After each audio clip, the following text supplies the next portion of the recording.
High তে, কি করছিস এখানে বসে? পা ঠিক আছে তোর? উফ, আমার পা অনেক আগেই ঠিক হয়ে গেছে, সামান্য মচকে গেছে ভাই। এই, একদম আমাকে কিন্তু ভাই বলবি না, কতবার বলবো তোকে? জিচাং বেশ রেগে কথাটা বললে তে হতবাক হয়ে জিচাং এর দিকে তাকিয়ে থাকে।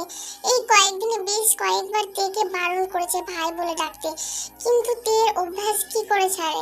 সাইলেন্ট হয়ে গেলি কেন? না, কিছু না। ম্যাডামের পড়া করেছিস? তের এই প্রশ্নই যেন জিচাং এর মুখটা স্টপ হয়ে গেল, আর তে অনেক হাসতে শুরু করে। তার মানে ম্যাম কোনো পড়া দেয়নি, তুই আমাকে ভয় দেখালি তাই না? তের হাসি থামে না, তে এত পরিমাণে হাসতে লাগে। হাসতে হাসতে যখন তের লক্ষ্য পড়ে, উনি জাংকুক, উনি আবার এসেছেন কেন? জিচাং, আমার তের সাথে কিছু কথা আছে প্রাইভেট।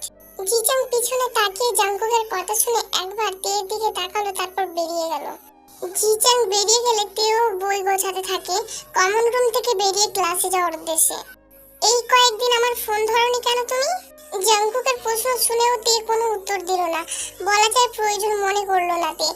ভার্সিটিতে কতবার কথা বলার চেষ্টা করেছি আমি তোমার সাথে, কিন্তু তুমি পাত্তাই দিচ্ছ না।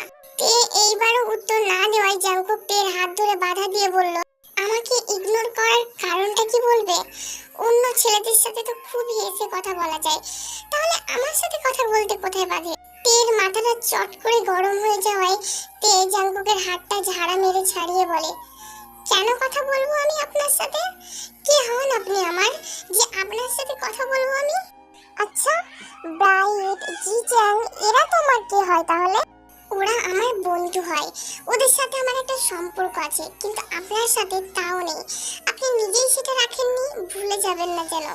তে কথাটা বলে ব্যাগ নিয়ে বেরিয়ে যেতে নিলেই জাংকুক তের দু বাহু চেপে ধরে দেওয়ালে ঠেসে দিয়ে দাঁড়িয়ে বলে, আমি যেন দ্বিতীয় দিন থেকে জিচাং এর আশেপাশে তোমাকে না দেখতে পাই। এই নিয়ে সেকেন্ড টাইম বলছি, আমার কথার অবাধ্য হলে এর ফল কিন্তু ভালো হবে না তে। তে জাংকুকের চোখের দিকে তাকিয়ে জাংকুকের বুকে হাত দিয়ে ধাক্কা মেরে জাংকুকে সরিয়ে বলল, কোন অধিকারের আপনি আমাকে এই কথাগুলো বলছেন? স্বামীর অধিকারে, যা আপনি আমাদের ফুলসজ্জার রাতেই অস্বীকার করেছেন। আপনার জন্য, আপনার বিয়ে না মানার কনসেপ্টের জন্য আমি কত কষ্ট পেয়েছি, সেদিন তার কোনো খোঁজ আপনি রেখেছেন? বরং পরের দিনই নিজের স্বপ্ন পূরণ করতে চলে এসেছিলেন আমাকে একা ফেলে। একবারও আপনি ভাবেননি আমার কি হবে, আপনার জন্য যে আমার স্বপ্ন ভেঙেছে তার কি হবে। এইখানে আসার পর আমি প্রত্যেকটা মুহূর্ত আপনার গার্লফ্রেন্ডের থেকে নানাভাবে কথা শুনেছি, অপমানিত হয়েছি। তখন কোথায় ছিলেন আপনি? তখন কোথায় ছিল আপনার এই অধিকার বোধ? এই যে কিছুক্ষণ আগে আপনি বললেন না আমার কিসে বাধে?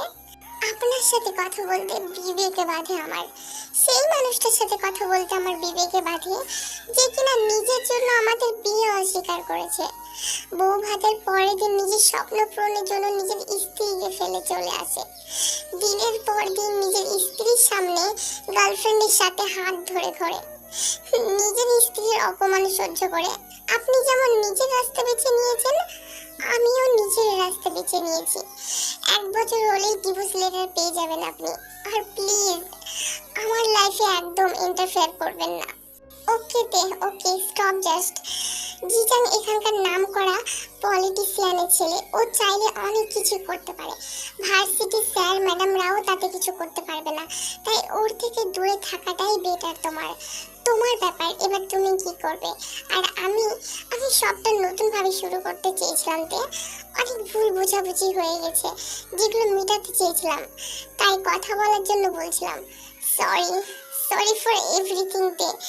জানি ক্ষমা করা সম্ভব নয়, বাট আমি ইচ্ছে করে কিছুই করিনি।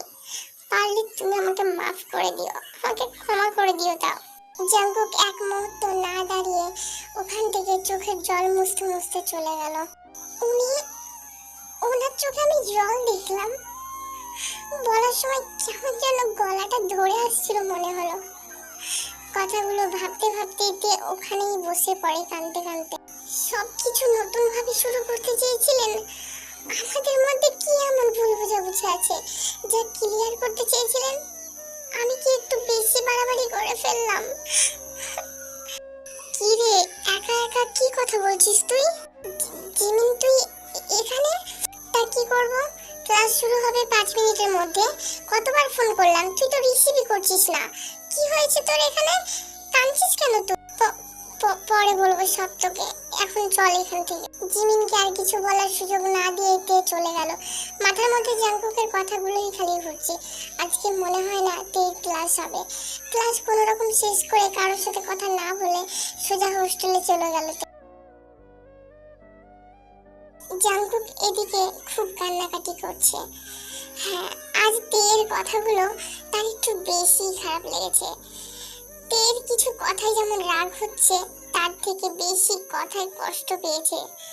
জাংকুক কোনোদিনও খুব কষ্ট না পেলে কাঁদে না।